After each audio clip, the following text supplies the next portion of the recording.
She covered for her cousin at the airport and drove off with the wrong man, a millionaire CEO. Hello, everyone. Before we begin today's video, I need your help. We have noticed that the channel is losing traction, and subscribing is one of the best ways you can help us. It is quick, free, and allows us to continue bringing you great stories every week. Your support means everything. Let us keep this channel growing together. Where are you watching from? Drop your city or country in the comments below. Thank you very much. Now, let us get back to our main character.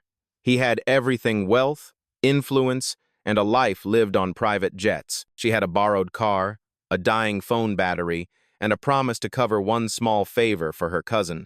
What could possibly go wrong? The evening air at LAX shimmered with noise, rolling suitcases, flight announcements, and 1,000 conversations blending into one restless hum. Under the golden glow of the arrival hall, Ava Reed tightened her grip on a handwritten sign that read, Mr. Blake.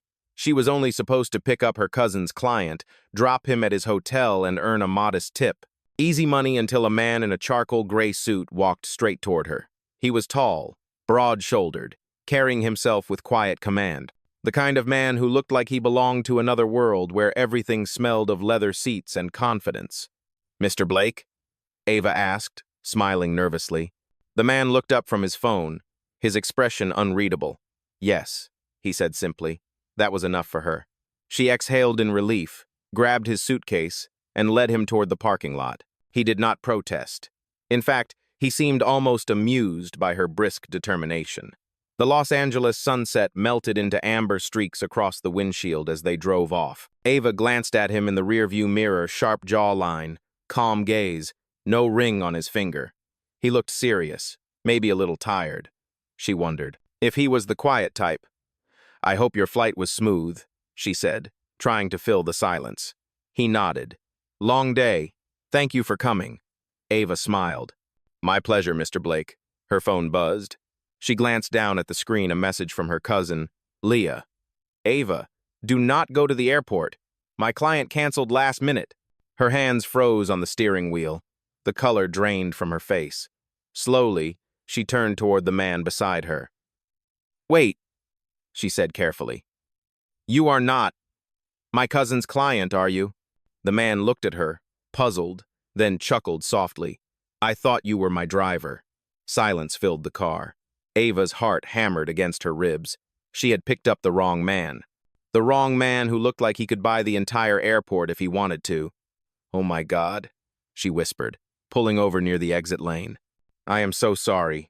I cannot believe this just happened.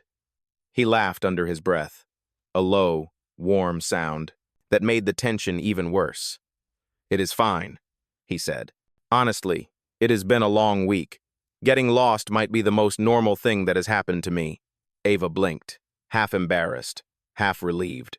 You are taking this way too well. Maybe I needed a break from being in control, he said, his tone easy now. By the way, my name is Ethan Cross. She froze. The name sounded familiar, too familiar. She had seen it once in a magazine headline. Ethan Cross, CEO of Cross Dynamics, the youngest tech millionaire on the West Coast. Her stomach flipped. She had not just picked up a stranger. She had driven off with a man whose signature could change entire markets. Outside the car window, the lights of the freeway shimmered like 1,000 small mistakes waiting to happen. Ava gripped the steering wheel tighter, her mind spinning. Somehow, this simple favor for her cousin had just become the most unbelievable detour of her life. The following morning unfolded beneath a pale California sky. Sunlight slipped through the blinds of Ava Reed's small apartment, cutting across a cluttered desk, stacked with unpaid bills and pencils dulled from use. The world outside was already awake, but inside, she lingered between worry and exhaustion. Her mother's voice echoed in a voicemail, a gentle reminder to eat, a question about the medication pickup. Ava pressed the phone against her chest, whispering a promise she could not yet keep. Rent was due soon, and her tour guide jobs barely covered groceries. A knock at the door startled her. The sound of heels clicked away down the hall before she reached it. On the floor sat a small envelope, no return address, only her name written in clean, sharp letters. Inside was a note. You left this yesterday. I hope you did not lose too much sleep over that airport mix-up. E.C. Tucked beneath the note was her rideshare ID card. Ava smiled despite herself. She could still hear Ethan's calm voice from the cafe, teasing her gently about accidentally kidnapping a millionaire. Later that day, she stopped by a local art store. Rows of paint tubes lined the shelves, each one far beyond what she could afford.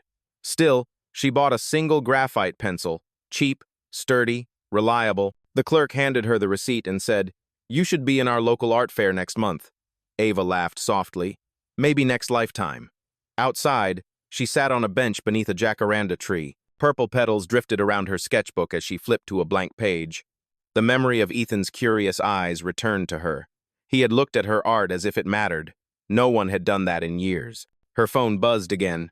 Unknown number. She almost ignored it, then answered. "Miss Reed, this is Cross Dynamics," said a woman's professional voice.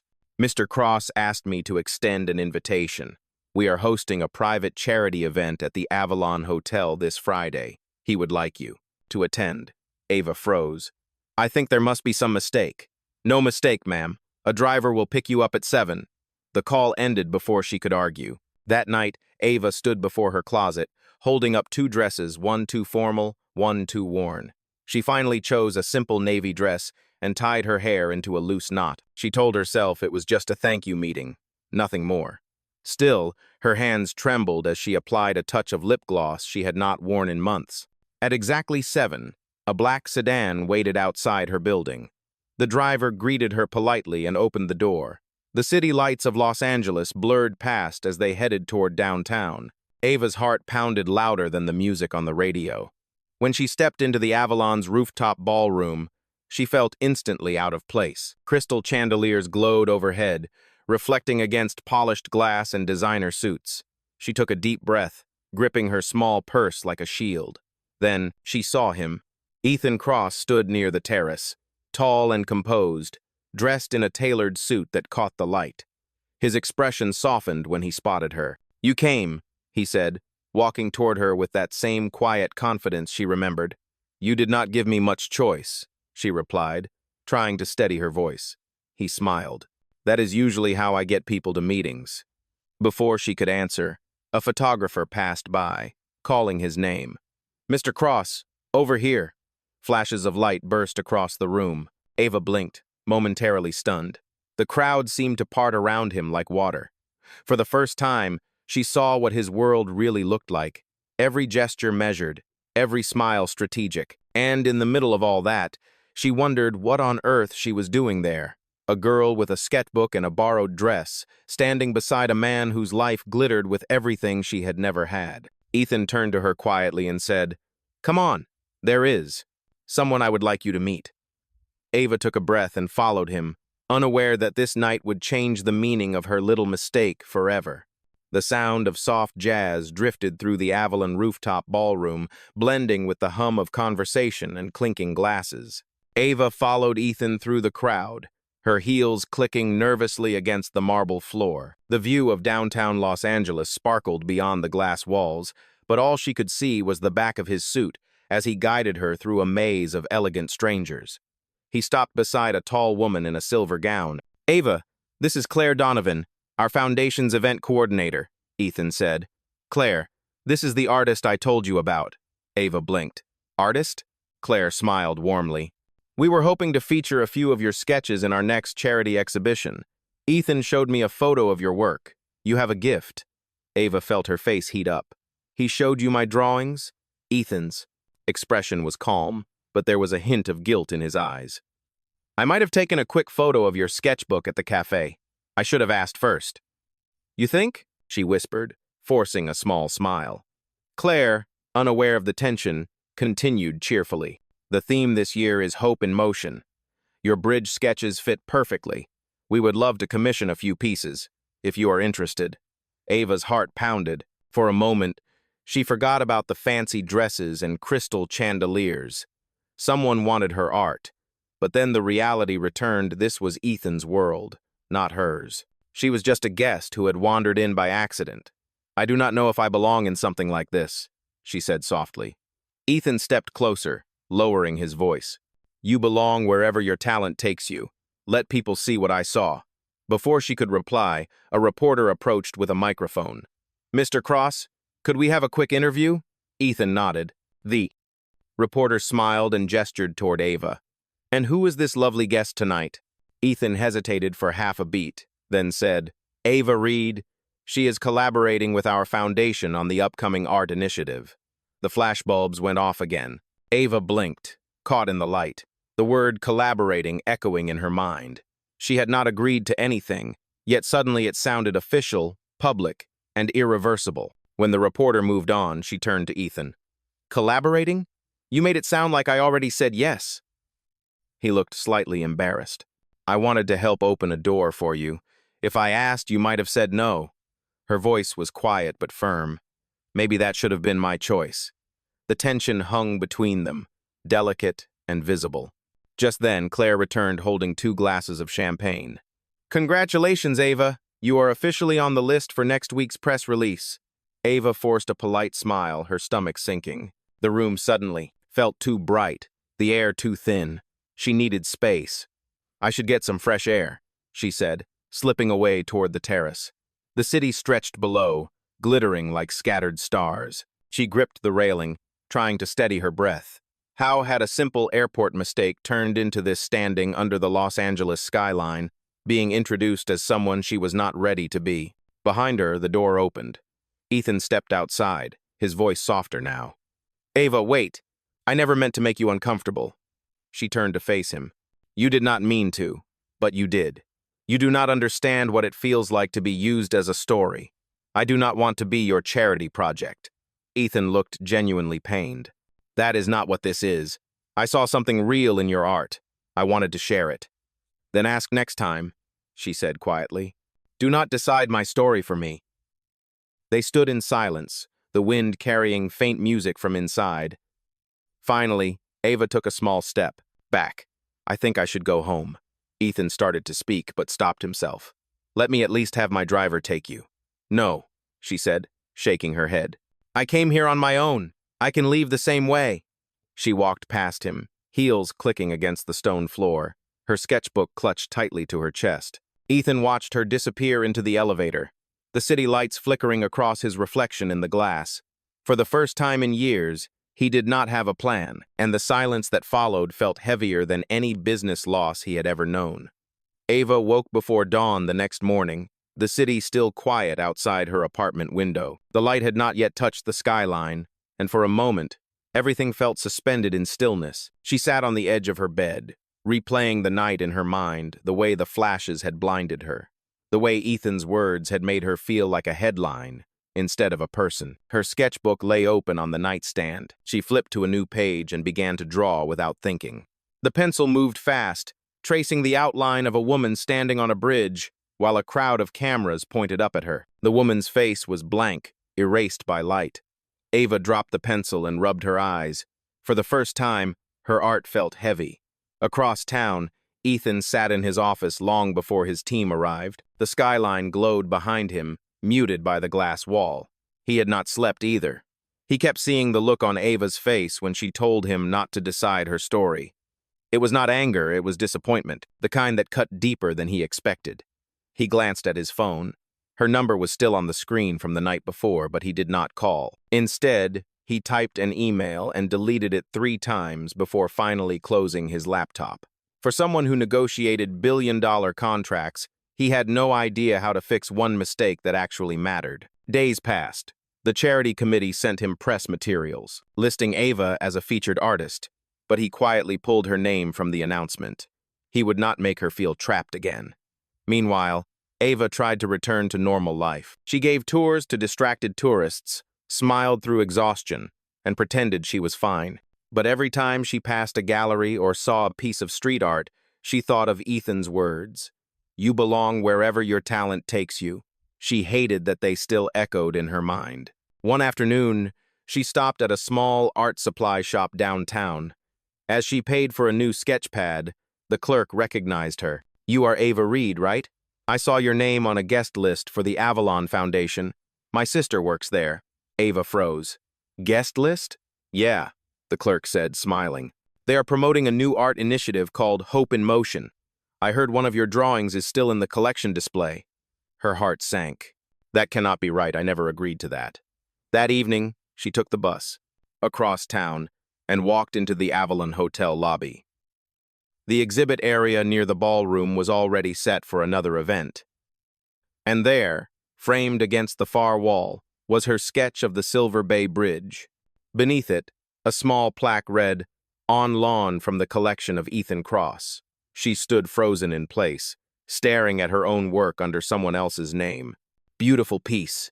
A man beside her said casually, "Mr. Cross has great taste." Ava turned and walked out without responding. Her pulse raced. Anger and hurt tangled together.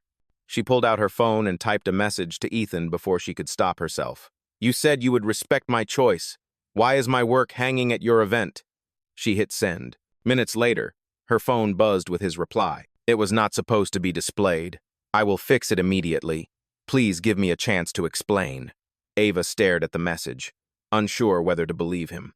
The elevator doors opened beside her, revealing a couple laughing as they stepped out. She suddenly felt out of place again, just like that night on the rooftop. She turned and walked toward the exit, the cold evening air rushing over her. She wanted to let go of the mistake, to forget him entirely, but part of her still remembered the way he had looked at her art, not with pity, but with wonder. Back in his office, Ethan stood over the framed sketch, frustration written across his face. He had tried to remove it from the collection, but his team had reinstalled it, assuming it was approved. He sighed and traced the edge of the glass with his thumb. He could buy every piece of art in the city, but none of it mattered if she no longer trusted him. For the first time in a long time, Ethan Cross felt powerless, and he knew he was the one who had to cross the bridge this time. The following weekend brought a soft drizzle that painted Los Angeles in silver. Ava walked quickly across the narrow streets of downtown, clutching her sketchbook close to her chest. She had promised herself she would not think about Ethan again, but his name kept appearing everywhere, news sites, business columns, even on social media feeds about the charity exhibition. Her bridge sketch was still there, quietly haunting her. She stopped under a cafe awning to escape the rain. The glass reflected her tired face and the faint outline of the bridge she had drawn weeks earlier. It used to represent hope. Now it only reminded her of broken trust.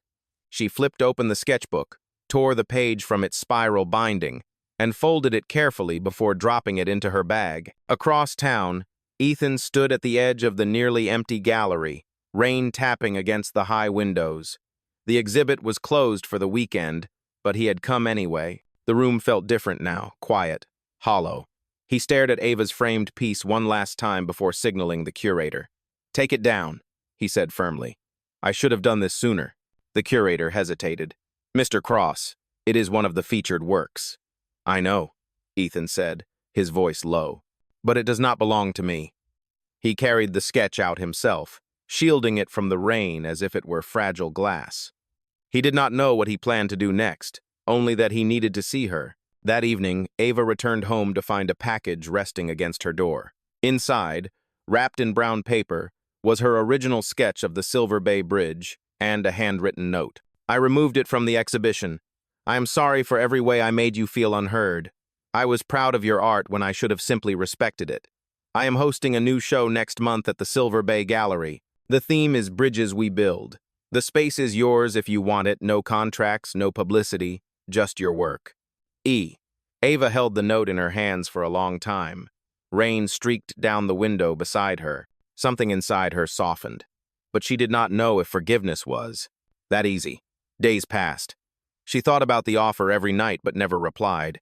Then, one afternoon, she received an email from the Silver Bay Foundation. The exhibition Ethan had mentioned was scheduled to open in 2 weeks, and her name was still on the list of participants. Her chest tightened. She typed a message to decline but stopped midway. Maybe it was time to stop running from the parts of her story she did not choose. 2 weeks later, she arrived at the Silver Bay Gallery. The evening sun reflected off the harbor, casting golden light through the glass walls. Inside, paintings and sketches lined the white space works by young artists, local students, and unknown names. It was nothing like the glamorous Avalon ballroom. It felt human, imperfect, alive. Ethan was standing near the back, speaking with a small group of volunteers. When he noticed her, he stopped mid-sentence. Their eyes met across the room. He did not move closer right away, as if waiting for permission. Ava walked toward him, her heart steady but cautious. "You actually built it," she said softly. He smiled. "I said I would cross the bridge, remember? This is me trying." For a moment, they stood surrounded by the quiet hum of the crowd. Then she looked around at the other artists. "You gave them all a chance," she said. "They deserved one," Ethan replied. "So did you." She hesitated, then nodded. "Thank you for taking it down, and for putting this up instead." He smiled gently. "Thank you for coming back." As the evening unfolded, Ava's drawings caught the attention of visitors who lingered longer than usual, asking questions about her style and the story behind the bridge. She answered simply, "It is about mistakes that lead us somewhere better." Later, when the crowd thinned, Ethan joined her near the window overlooking the water. "You were right," he said quietly. "Some stories should be told by the person who lived them." Ava looked out at the shimmering reflection of the bridge lights on the bay. "Maybe we both had to learn that the hard way." He turned toward her, eyes steady. "So, do we start over?" She smiled, the first genuine smile in weeks. "Maybe we just keep walking."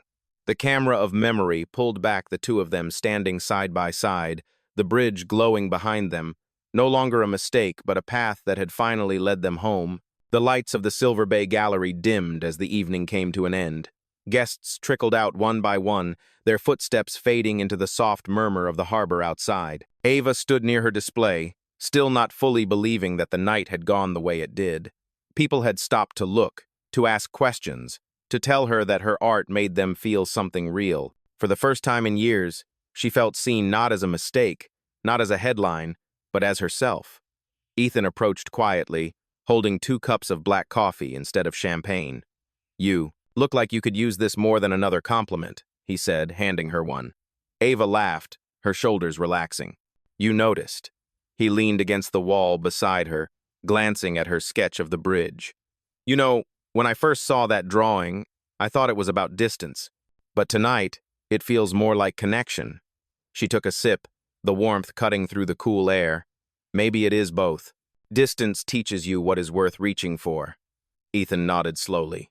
"I used to believe success was about control, about never letting anything unpredictable happen. Then you showed up at the airport with a cardboard sign and turned my entire schedule upside down." Ava smiled. "I am sorry about that. Do not be," he said. "It was the best wrong turn of my life." The gallery lights reflected softly on the glass as they stood in a comfortable silence. The noise from the harbor drifted in music from a street performer, the faint echo of laughter. For once, the silence between them felt easy. A volunteer passed by and handed Ava an envelope. Inside was a check for the sale of one of her smaller sketches. She stared at the number in disbelief. "Someone actually bought it?" Ethan chuckled. "Do you really sound that surprised?"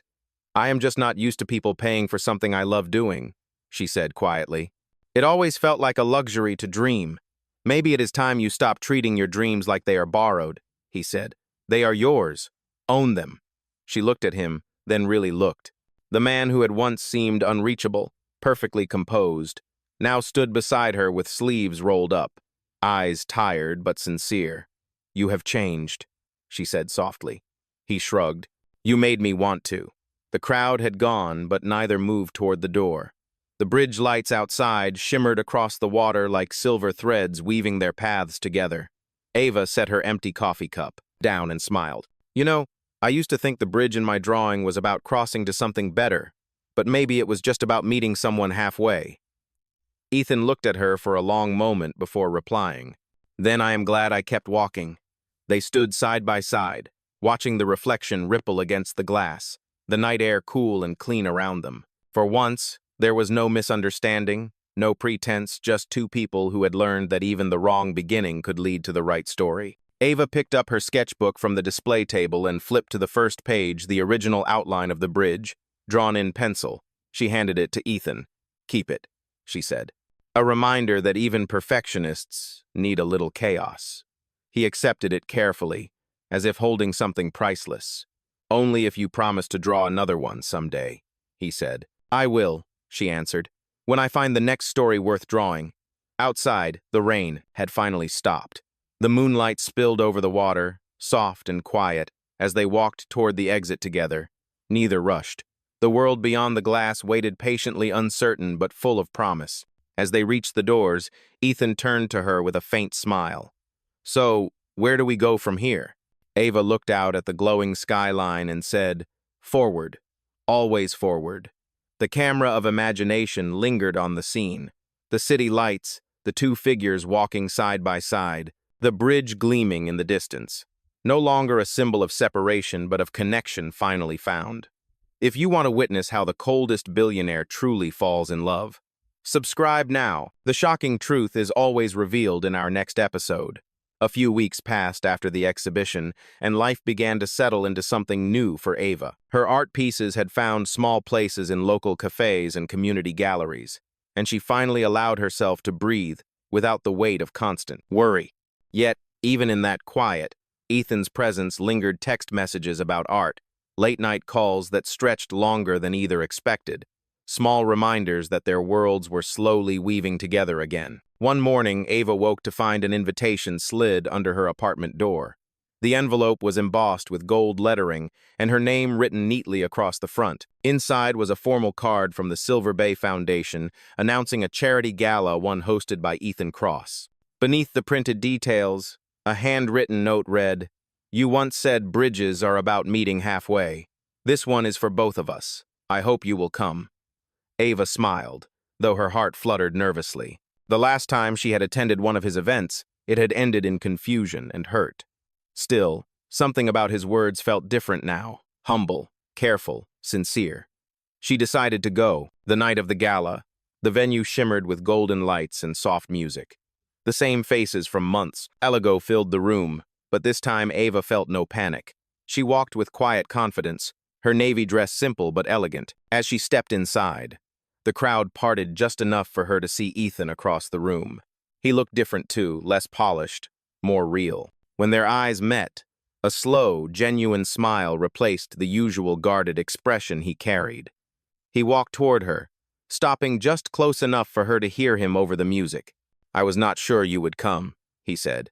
"I almost did not," she replied. "But then I remembered that even the best stories deserve a second chapter." He laughed softly, his relief visible. "Then maybe this time I will let you write it." The lights dimmed slightly as the host took the stage to announce a new initiative. Ethan gestured toward the large screen behind them, where the foundation's next project was revealed, a scholarship program for young local artists. The name across the top read, "The Reed Cross Fund for Creative Futures." Ava turned to him, eyes wide.